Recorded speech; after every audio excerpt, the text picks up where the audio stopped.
কনকনে শীতে একদম গরম গরম আয়োজন স্পাই স্টোরিজ 2। এর আগেও এর একটি বই এসেছিল, কিন্তু দুটোই সম্পূর্ণ স্ট্যান্ড অ্যালোন বই। এটা লিখেছেন মোজাম্মেল হাসান তোহা।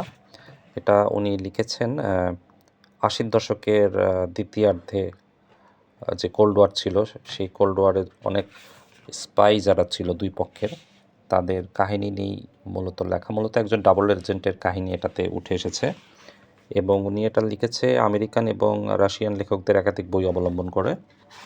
আর বইয়ের কোয়ালিটি এবং বাধাই সবই দুর্দান্ত, এবং এই বইটি যে একটি দুর্দান্ত বই হবে এটা বোঝাই যাচ্ছে।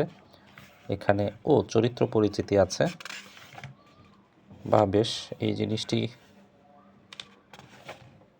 অনেকগুলো চরিত্র, আচ্ছা, এই কারণেই চরিত্র পরিচিতি আলাদাভাবে দিয়েছেন।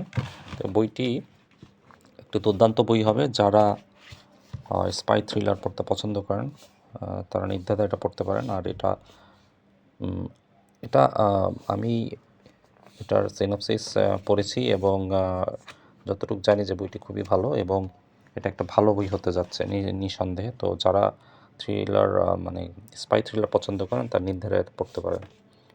Thank you.